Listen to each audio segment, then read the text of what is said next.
So for me, one of my favorite ghost stories is the Ourang Medan, a ghost story from the World War II era that has been taken and turned into many different pieces of creative work, from books and magazines to movies and games. This story stands out just because of the amount of mystery behind it and how it takes place in the ocean, where the possibilities seem almost limitless. The first ever mention of the Ourang Medan was in 1940 in an Italian newspaper called The Dramas of the Sea. There's not too much of the story itself other than it being considered to be the roots of the more well-known story, which we'll talk about in a bit, but the main difference between the original and the most well-known tale is the Morse code message. The message from the 1940s goes like, SOS from Ourang Medan. Beg ships with shortwave wireless. Get touch doctor urgent. Probable second officer dead. Crew members also killed. Disregard medical consultations. SOS, urgent assistant warships, crew has, and that's where communication stopped. Now, I bring this up because this message isn't as well known, but this could explain how people took it in a certain direction with their theories. Now, there's not too many differences other than that distress message itself and the location.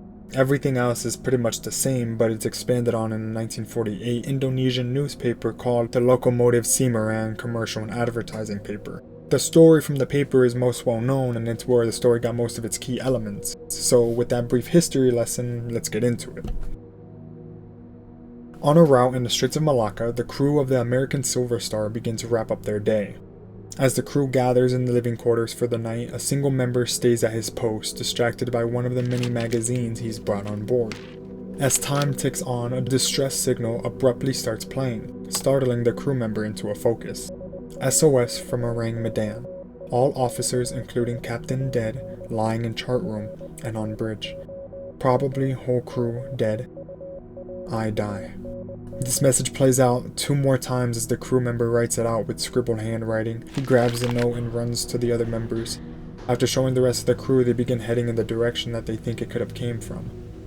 And sure enough, as they sail through the dark sea, the captain sees an iceberg of metal emerge from the thick fog. No lights or movements can be seen, and as they approach, they saw Ourang Medan, a Dutch merchant ship drifting in the open ocean. The crew quickly geared up and began to board the seemingly empty ship from the far end. At a glance, there's not too much to see other than some rotted rope spools and rusted metal. Not being able to see too far ahead of themselves due to the mist pooling at the surface of the ship, the crew begins to explore further. As they make their way to the front of the boat, they come across a guard dog, frozen in place with his teeth visible as if mid-snarl. The dog standing upright was as stiff as a rock, and it was a very odd sight, but they continued moving forward, looking for an opening at the front of the ship. As they pass many windows, they kind of just see everything is just left in place, untouched. And after a few minutes, they see the end of the outer bridge.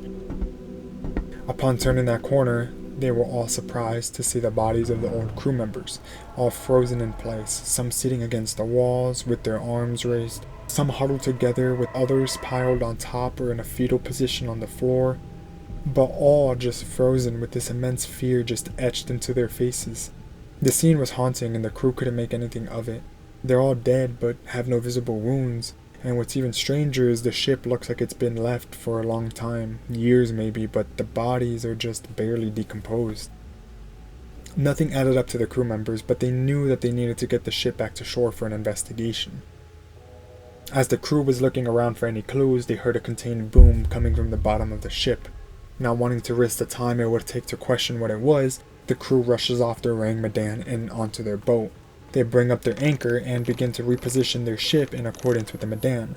While doing so, a fire broke out from under the floorboards and it exploded incredibly violently, raising it into the air, causing it to crash into the depths of the sea. Neither the ship nor the crew were ever to be seen again, and the story lived on. Now the story's pretty short, shorter actually than that. I took some creative liberties because I can. Now, in some versions, there's actually a survivor, a German man who on his deathbed said that they were an American military ship that were transporting chemical cargo and nerve gases that wanted to be kept secret, so everything was sent out undocumented. On the journey, the chemicals leaked, causing mass hysteria. Now, this is heavily disputed from different angles, and I mean, the story itself is disputed, like the Ourang Medan not being registered in the Lord Registry where it would have popped up, and no real documentation of the ship's existence is said to exist. And all of that's conveniently answered by the survivor's account of the Medan's fate, so I get the speculation without any doubt. However, real or not, the story is real, and that has inspired some pretty good media. And some of the media even built their own theories around what may have happened to the Ourang Medan.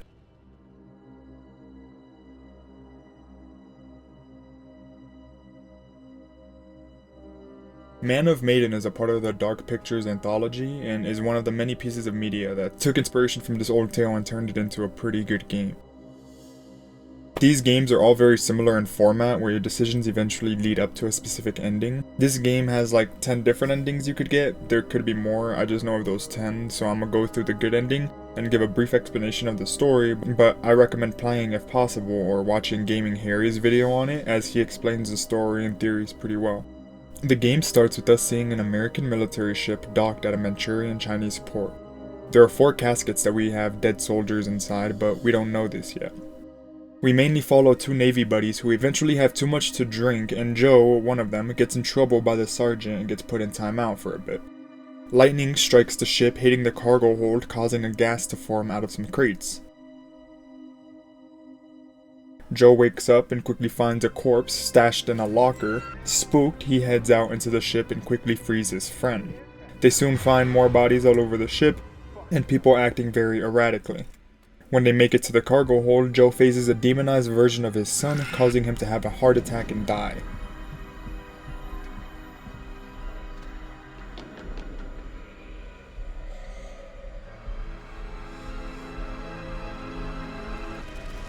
When we get to the main story in the present day, the crew of the Duke of Milan are out in search for a sunken World War II plane that went out into the sea. After arrival, they dive down to explore the wreckage, and while it's happening, a group of fishermen decide to play bumper cars and damage their own boat.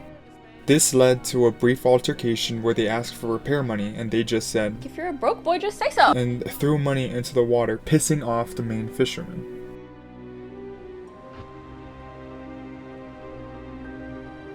While they slept, the fisherman came back and took over the boat, keeping everyone as hostage except for Brad, who's still sleeping. The fishermen find a treasure map and start using their boat to head in that direction with everyone, eventually crashing into the bigger looking boat. The fisherman brings everyone on board and locks them in a room while keeping this cap thing that is needed to start their boat. This is like a big plot element I forgot to mention. They escape soon after when they open a vent of sorts, but Fliss gets caught and then has Davy pretty much babysit her, which is short-lived after they come across a body and Davy getting spooked so badly he runs off alone, even firing his weapon, leaving Fliss just standing there. Some of the people started freaking slightly, and after everyone splits up, we see Alex and Julia. While running away, they come across the cargo hold that contained the 4 caskets we saw at the start. If we didn't know this already, this reveals that this is indeed the same ship. However, inside one of those caskets, there was the decomposed remains of a 2-headed person. The dude who was sleeping, Brad, eventually wakes up and boards the ship in search of his friends. Eventually, he comes across a group of mummified military soldiers all huddled in a corner, followed by an incredibly strong gust of wind. After hiding from some entity that seems to be looking for him, he tries his hand at parkour and fails. Fliss comes across a body of a military soldier herself. After walking past it, hands start springing up out of the ground and grabbing her leg, startling her into running towards a group of ghost soldiers. They don't seem to hurt her, but kind of push and pull around her. She escapes only to run into a zombie version of Brad and getting locked in a room. This room, unlike the others, is fully reconstructed other than some bloody stage curtains. As she walks through to the back and sees a casket that's full of blood, a hand comes out and startles her, so she decides to go outside and take a breath of fresh air. But when she returned, the room became ran down and empty with some crates stacked in the middle. Inside those crates are some of these sacks full of Manchurian gold. As she starts retracing her steps, we see the same orange mist from the start seeping from under the floorboards. The sound of metal bending fills the room and we get a quick glance of the narrator, which is one of my favorite details in these games. But nonetheless, it was just Brad failing his parkour. After trying to talk him down, he freaks out similar to how the fisherman did and runs off on his own. Conrad is getting stalked by the glamour girl. She's this very pretty sailor woman who pretty much stalks him until she gets bored and reveals herself to be, of course, some freak ghost entity chasing him down and aging rapidly. He tries to get away, but the walking corpse is persistent, eventually following him up a steam tower where he basically chooses to jump off or sober up and realize it's actually Fliss trying to get him to calm down. By this point, everyone has dealt with some unexplained things and is well creeped out of their mind, but Alex and Julia were actually dealing with one of the fishermen still, running away from him as he tries to kill them assuringly. Conveniently, while locking Olsen behind a door to escape, everybody kind of runs into each other at the same time, and with their suspicions of what could be happening, they regroup and discuss. Fliss says that the Manchurian gold she found is a chemical weapon that causes hallucinations, so they all agree fuck that and to get off the ship. They try to contact help via radio since the power is still on, but when they get there, the power cuts out, leading the group to split up and kind of do their own tasks. On the journey to turn back on the power, Julia and Brad see Olsen stabbing Danny after tying him up, clearly going through some sort of psychosis. As they soon run into Junior, who is tweaking out himself due to the mist, but with a gun. And clearly this could only go in so many ways, so after some advanced de-escalation techniques, he shoots himself. In the radio room, Alex and Fliss plan to try to find more gear on the lower levels while Conrad stays by the radio. But while on their way, they run into Olsen holding a sledgehammer and a boat cap thing they need. He does some caveman grunts and swings his hammer with one hand before running off into some room where he sits in a corner and we see him exhale the orange mist before succumbing to a heart attack. Moments later, Alex finds rats feeding on Olsen, and that cap thing I mentioned earlier is with him. A nice QuickTime event that could literally change the entirety of the ending happens, and we move on to Alex being put through a final test with a two-headed ghost that jump scares him and a rat burster that comes out of his chest, giving you the chance to attack either the monster or yourself. Choosing to do nothing is the best option, and passing this will reveal that it was just your friend while you were hallucinating. With that cap in hand, and depending on your ending, everyone alive, they regroup at the top and escape using the Duke of Milan. So there's another ending where they actually radio for help, and when the military pulls up, they just get sprayed down. It's not important, but it kind of goes to show that the story can go in many ways, but this is the good ending, I suppose. A lot of people have mixed feelings about this game because of the lackluster voice acting and how the story can move too fast. But in all fairness, I understand it's definitely not the greatest in comparison to Until Dawn. I still think it's a fun game to play because of how the story changes on your choices, and the setting, it makes the game, at least to me, very enjoyable. However, I do get that bias because the story was built off the Ourang Medan tale, and it took the direction of the chemicals being a psychological battle, while the fishermen are also being a threat because of their intentions from the start, but also the introduction of hallucinations. It makes everything kind of play out unexpectedly. Now, there's more to the game itself, like comic strips and theories, but if I'm honest, I'm not really interested in that stuff. What I am interested in though is that while doing research for this video, I came across this movie called Old Ghostship from 2002, which I think Man of Medan took inspiration from.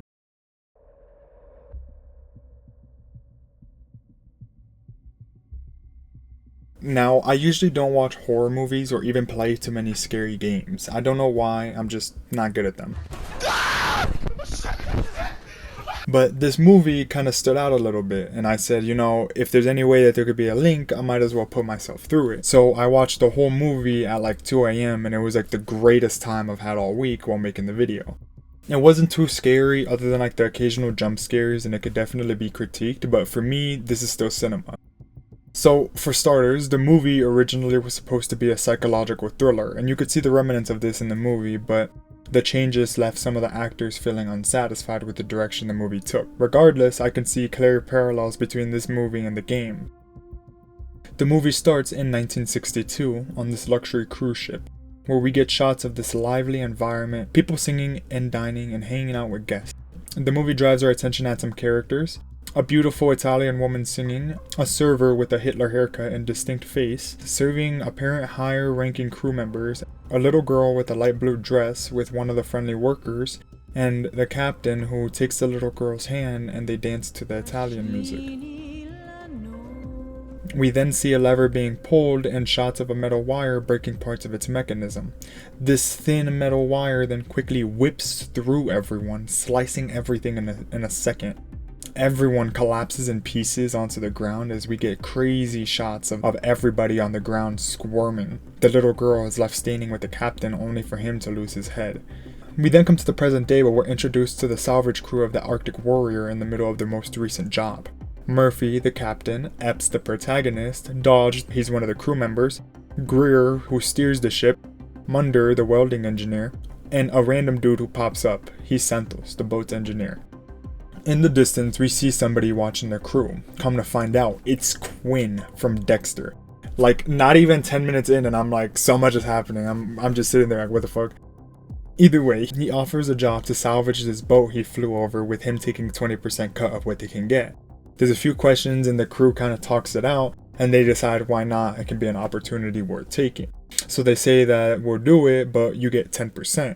Quinn, who's called Jack in the movie, but I'm going to call him Quinn because that's who he is, he says deal, but he tags along. Reluctantly they agree, and on their way there we had some brief dialogue, but Quinn was apparently seasick, leading the group to kind of poke fun at him. While this happens, Santos sees something on the radar but can't figure out what it is, so he asks for help through the radio. They ask Dodge to go out into the bell light. After a brief chaos, they see the huge boat emerge in front of them, so they pull the brakes as hard as they can and they almost flatten Dodge. This causes the boat's engines to blow out, and as Murphy peeks outside to get a better look, he immediately knows what the boat is. And there's almost zero hesitation to board the boat, leaving Greer and Quinn on the Arctic Warrior. When they board, they quickly say that the boat has been heavily water damaged, but they see a grandfather clock still ticking, scaring the group. Munder takes over and leads them down a hallway where he falls through the floor. As they pull him up, Epps sees a little girl for a brief moment. They regather themselves and keep exploring, finding the captain's room where they say the engines are completely empty. And Dodge finds a digital watch pointing out that it's odd for the time period of the ship, so Murphy quickly deduces that they just aren't the first ones to board the ship, and they move on. Back at the boat, Murphy gives an overly long and pointless story of a World War II vessel to explain what a ghost ship is to the crew, before planning to tug the ship back to the shore. The next morning they find out that the boat is actually sinking due to damage, and that they have to repair it before it sinks in a few days.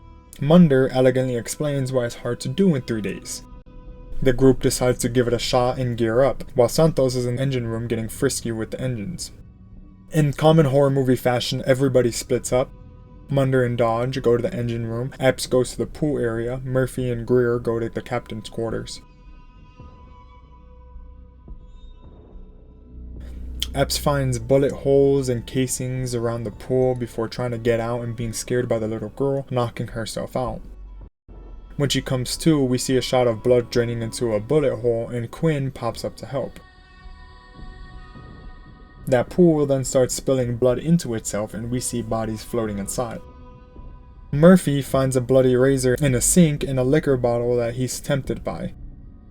However, in the mirror he sees the captain's ghost as his reflection and runs out, while Greer starts exploring the main showroom.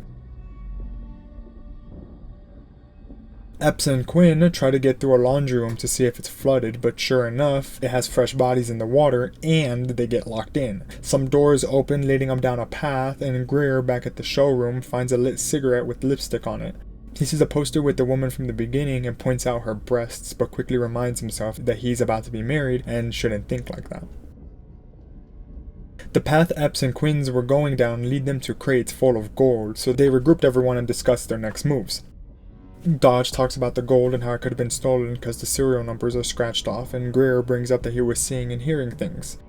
After deciding to ditch the boat and take the gold, estimated to be in the hundreds of millions, they quickly start loading the gold onto carts, and Santos, Greer, and Munder start to get the boat ready. As Santos gives the signal to start it up, we see a gas valve open, and when the little girl notices, she tries to warn everyone before getting tackled, and the Arctic Warrior explodes, setting Santos ablaze before a second, more violent explosion completely destroys the ship. They collect themselves and discuss what just happened before directing some of their anger at Quinn, where his response is oddly nonchalant, pissing off Dodge. They discuss building a raft and escaping, but they want the gold very badly, and the greed seems to piss off Greer, who just wants to go home and see his fiancée. Munder, being a smart mouth, gets punched after Greer finally snaps. At this point, everyone deals with recent events. Murphy gives into the bottle and passes out. Epps tries to find out who the little girl is. Greer drinks as well in the showroom thinking about his fiancée, and Quinn is in the radio room listening to Munder and Dodge talking about what may have happened there. They theorize that everyone got poisoned or something before jokingly have Munder eat food out of the old cans to see if it's any good. Turns out he likes it, so they both start feasting, and it's revealed to be maggots.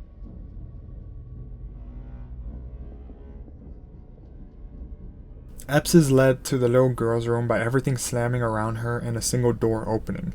In this room, she finds kids' toys and clothing, and she eventually gets up to this closet, where when she opens it, there's just a hanging body, presumed to be the little girl.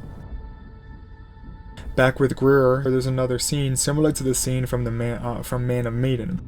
However, in this scene, the room reconstructs around him and there's an audience. Now, this Italian woman is very seductive, and he says, moving to Epps, we see the little girl, who we find out is named Katie, giving some backstory, and clearly, she's a ghost. She says that she was on her way to see her parents, but this person who keeps the boat to fill it with souls needs to meet a quota, and he keeps them trapped there after marking them. As she's talking, she starts to get scared before she's taken away by something we can't really see. Now, Greer is fighting lust at this point, and he's losing. So the Italian woman starts guiding him down the halls, eventually tricking him, causing him to fall down an elevator shaft, before revealing she's actually an older ghost lady. Similar trope to Conrad, but in this case, he fails. Murphy wakes up in his drunken state in front of the captain's ghost, who, while he explains his guilt about Santos, is told about a shipwreck that they got the gold from, the Laurel. Now, Murphy states that there were no survivors before the captain points to there being just one and handed over a photo. Murphy, in shock, heads out and runs into the ghost of Santos, still trapped in the ship and angry at him. The ghost uses Epps to fool Murphy, causing him to attack, trying to kill her.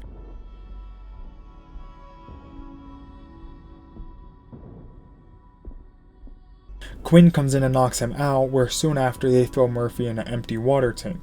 The crew regroups and get their plan into action, where they succeed at welding the hole and pumping the water out. So Epps goes out and looks for Greer, where she sees Katie, who leads her to his body impaled in the elevator shaft. Katie then grabs her shoulder and takes her back in time to relive what happened on the boat. Now, this is the big reveal. There's so much that for the most part, me and Epps had the exact same reaction. So it starts us off in the kitchen, where the main staff were actually killed off and the food was actually poisoned, and the weird face guy seems to be behind it. We were taken to the very start, where everyone is sliced in half and Katie is left standing. Ghost Katie seems desensitized by this scene at this point, and in the aftermath we see her running through the chaotic halls. We then see the friendly worker, presumed to be her babysitter, getting killed by a razor, only for their attention to then be directed at Katie. A good amount of the workers, led by the Hitler Cut, take survivors to the pool, where they are then sprayed down, only for him to be double-crossed by one of the crew members. We then see Katie getting dragged off by the two men into a room where, you know.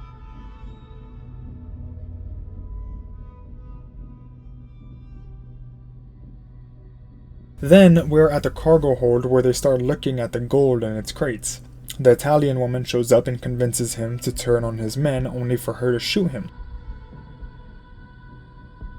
We then see a guy in the shadows come out and kiss her, only for him to step back and a hook fall down, hooking her in the neck, swinging her around. He marks her hand and it's revealed to be Quinn.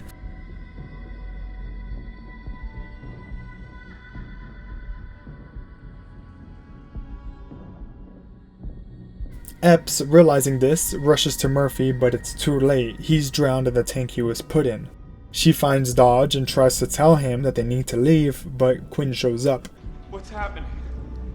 She said that she's going to look for Munder while they stay there, kind of hinting to Dodge that something was off before running to the engine room. This point, something turns on and Mundy gets sucked into some gears while diving down checking on the equipment. And in the captain's room, Quinn rage baits Dodge into shooting him, but he doesn't die.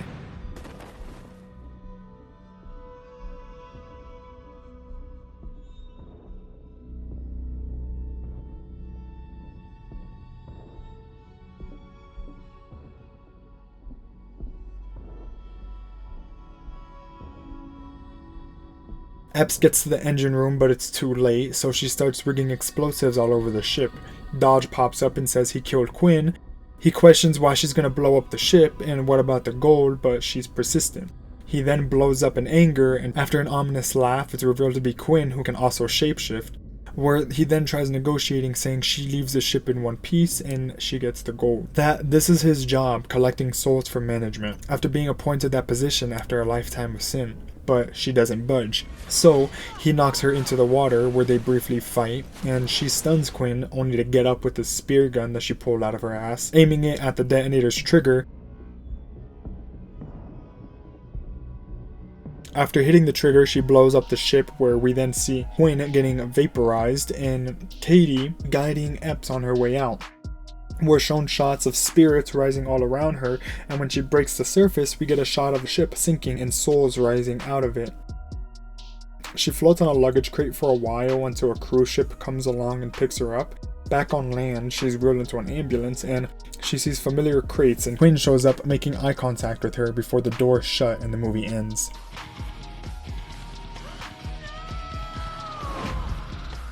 The movie was a fun watch. While it might not be the scariest or have the coolest plot twist, I think it would really satisfy anyone looking for a corny early 2000s thriller. It was fun seeing Quinn again. Dexter is an all-time favorite of mine, so I'll probably make a video on it soon. This video is long. I don't think all my videos will be this long. This one just has a lot of parts to it, so I'm still figuring out the direction of my videos. So I wanted to give storytelling a try and talking about a movie that I enjoy. I do see myself talking a lot about cinema on the channel. However, the video has been long enough, so bye.